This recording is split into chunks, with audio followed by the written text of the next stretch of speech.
Hello co-spoilers. Welcome back to another thrilling episode as we dive into the captivating world of movies. Together, we'll uncover new cinematic gems and indulge in the guilty pleasure of wasting our time on things that truly don't matter.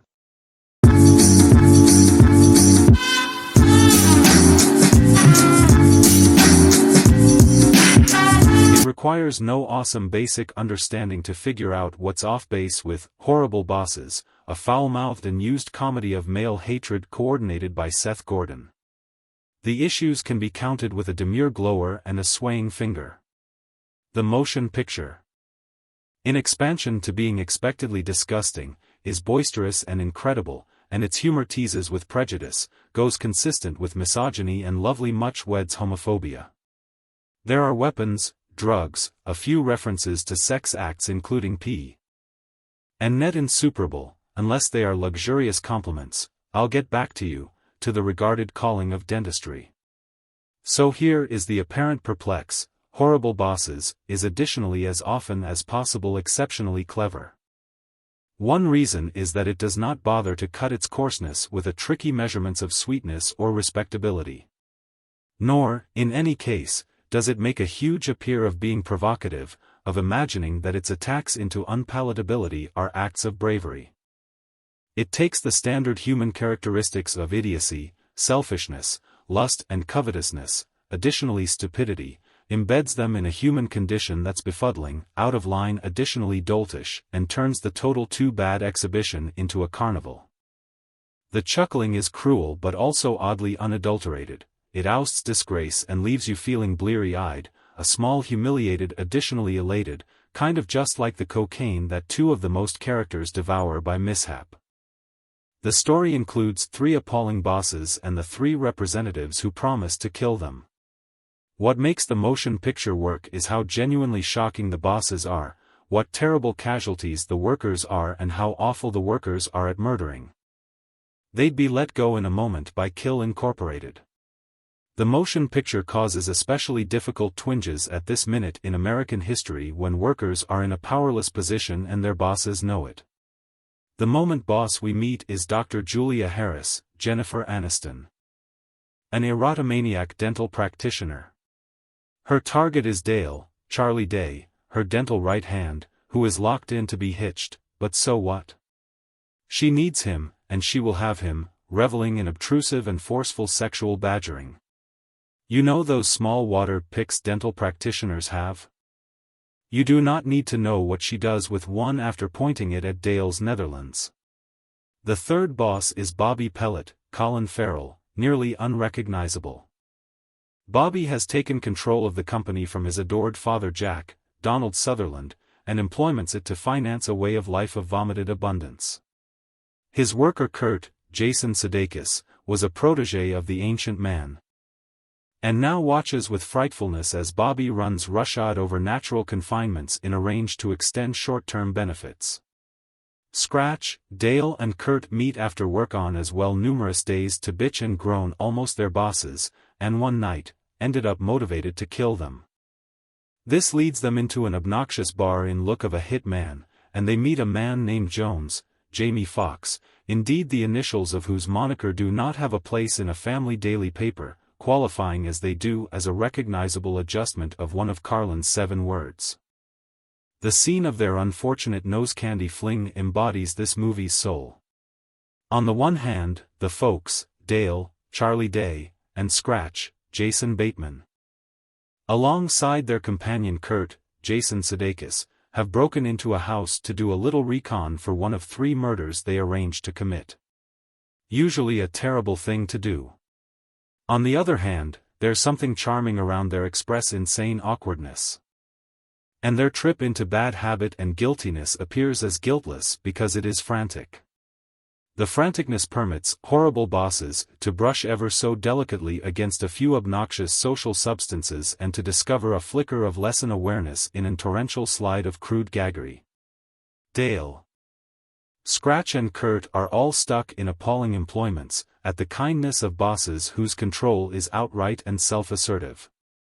"I possess you," says Mr. Harkin, Nick's self-satisfied, savage boss, played by one figure. Kevin Spacey with all the deadly smarm he brought to Swimming with Sharks, and more. Beyond any doubt, it's a simple bit of casting, but so is Colin Farrell as a skittish, irreverent playboy and Jennifer Aniston as a provocative dental specialist. I cruel a sexually ruthless dental specialist, in spite of the fact that the refinement is misplaced on Kurt, who considers she's hot. But he doesn't work for her. Dale does. And her consistent torrent of illusion and requesting, she's as unpretentious as a handyman making a house call in a porn film, makes him awkward. The sheer blandness of this circumstance is what makes it work, coupled with its nearly dreamlike unlikelihood. Dale.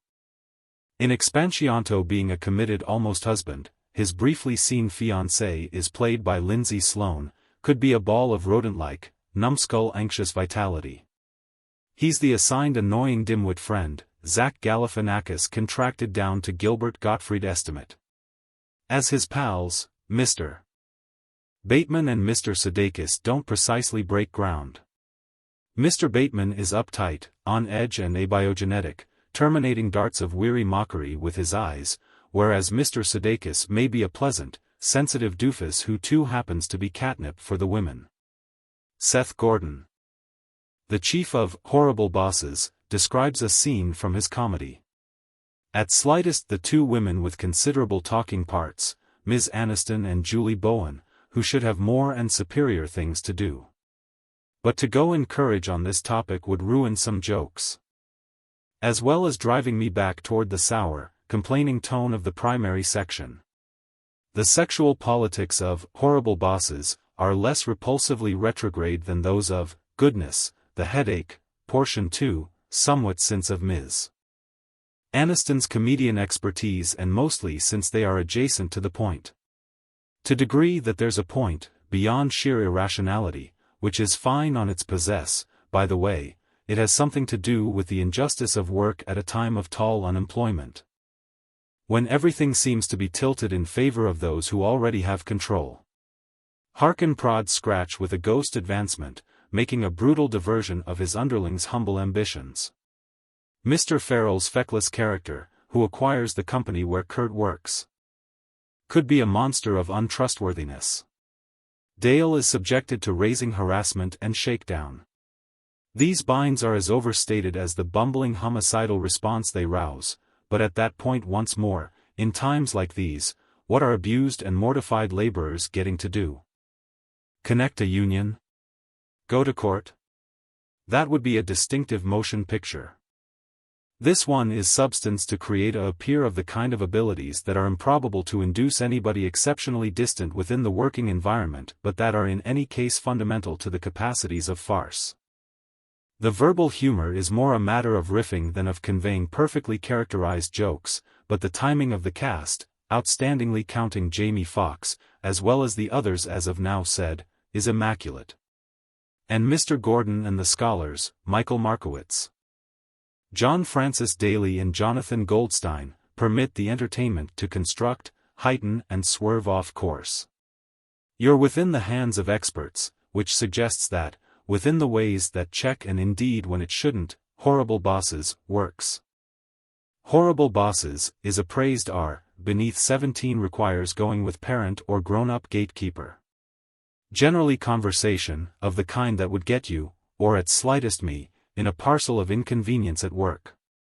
The Headache Guy's victory may perhaps have secured a green light for this sometimes interesting but for the most part unrefined, charmless and misinterpreted comedy that veers between wide knockabout fabric and something yearning to the more reasonable, hyper-observed comedy fashion of TV's The Office. Jason Bateman, Jason Sudeikis and Charlie Thanks for watching our video. As we wrap things up, we want to say a big thank you for being a part of our awesome community. Don't forget to hit that subscribe button so you never miss out on our future adventures. We appreciate all the likes, comments, and support you've given us. It's because of viewers like you that we're able to keep creating great content. So stay tuned for more exciting videos coming your way. Remember, you're the reason we do what we do. Without you, our channel wouldn't be the same. So, until next time, take care, stay awesome. And keep spreading the positivity. See you soon.